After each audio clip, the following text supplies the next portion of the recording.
লন্ডনে প্রধান উপদেষ্টা ডক্টর মোহাম্মদ ইউনূস ও বিএনপির ভারপ্রাপ্ত চেয়ারম্যান তারেক রহমানের বৈঠক আছে। এই বৈঠক রাজনীতির জন্য ইতিবাচক বলছেন দলের স্থায়ী কমিটির সদস্য ডক্টর খন্দকার মোশাররফ হোসেন। তিনি জানিয়েছেন, বৈঠকে নির্বাচন এগিয়ে আনার বিষয়টি সবচেয়ে বেশি গুরুত্ব পাবে। নির্বাচন ইস্যুতে কোনো সমঝোতা আসলেও সম্মতি থাকবে বিএনপির, আলোচনায় থাকবে সংস্কার ও বিচার প্রসঙ্গ। ডিবিসির সঙ্গে একান্ত আলাপে এ তথ্য দিয়েছেন ডক্টর খন্দকার মোশাররফ হোসেন। ডিবিসি নিউজের বিশেষ আয়োজনে সঙ্গে আছে আমি আনোয়ার হোসেন। বর্তমানে রাজনৈতিক অঙ্গনে আলোচনার অন্যতম একটি প্রধান বিষয় হয়ে দাঁড়িয়েছে অন্তর্বর্তী সরকারের প্রধান উপদেষ্টা ডক্টর মোহাম্মদ ইউনূস এবং বিএনপির ভারপ্রাপ্ত চেয়ারম্যান তারেক রহমানের সঙ্গে বৈঠক ঘিরে। অর্থাৎ এক কথায় যদি বলি তাহলে সবার দৃষ্টি এখন লন্ডনে। এই বিষয় নিয়ে আজকে আমরা আলোচনা করব। আমাদের সঙ্গে অতিথি হিসেবে আজকে উপস্থিত আছেন বিএনপির স্থায়ী কমিটির সদস্য ডক্টর খন্দকার মোশাররফ হোসেন। স্যার, আপনাকে স্বাগত। ধন্যবাদ ডিবিসির শ্রোতা দর্শকদের।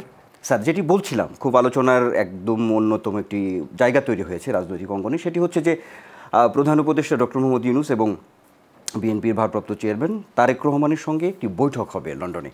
সফররত আছেন প্রধান উপদেষ্টা। স্যার, একটু শুরুতেই জানতে চাই যে এই বৈঠকের সম্ভাব্য বিষয়বস্তুগুলো আসলে কি? প্রথমে আমি বলতে চাই যে আমাদের দেশের প্রধান উপদেষ্টা আমাদের দলের ভারপ্রাপ্ত চেয়ারম্যানকে এই বৈঠকের জন্য আমন্ত্রণ জানিয়েছেন। এই আমন্ত্রণকে আমি বর্তমান রাজনৈতিক প্রেক্ষাপটে অত্যন্ত ইতিবাচক বলে আমি বিশ্বাস করি।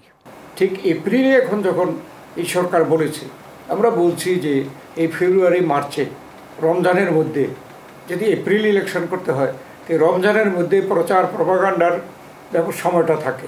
এটা কিন্তু কখনোই কোনো দলের প্রতি কোনো প্রার্থীর পক্ষে এটা সম্ভব না। তো সেই জন্য উপযুক্ত সময় ডিসেম্বর হয়। RICL TMX, যুগের পর যুগ স্থাপনা থাকে মজবুত।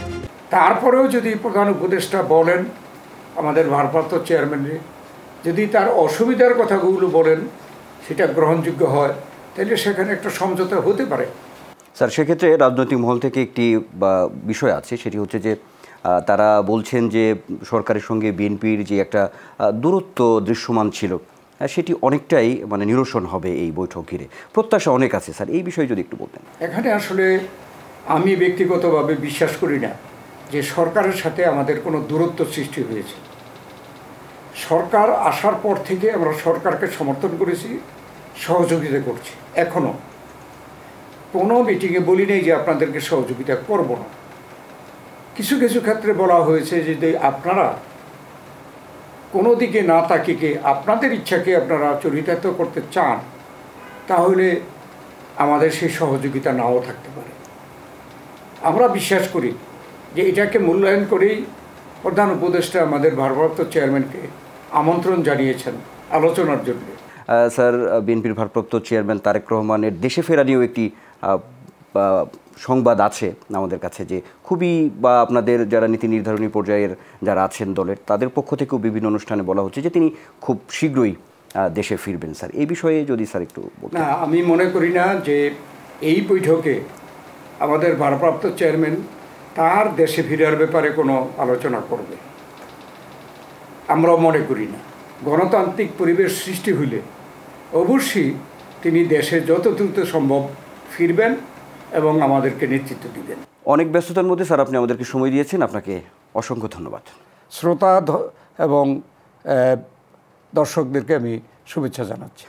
দর্শক, এই ছিল আজকের আলোচনায়। সর্বোপরি বলা যায়, প্রধান উপদেষ্টা ডক্টর মোহাম্মদ ইউনূস এবং বিএনপির ভারপ্রাপ্ত চেয়ারম্যান তারেক রহমানের সঙ্গে যে বৈঠক, এই বৈঠককে ঘিরে যে আশা প্রত্যাশার জায়গা তৈরি হচ্ছে, তাতে করে বলাই যায় যে এই যে অস্থিরতা এবং সংকট চলছে রাজনীতিতে, তাতে করে অনেকটাই সংকট নিরসনে এই বৈঠক ভূমিকা পালন করবে। সবাইকে ধন্যবাদ ডিবিসি নিউজের বিশেষ আয়োজনে এতক্ষণ সঙ্গে থাকার জন্য।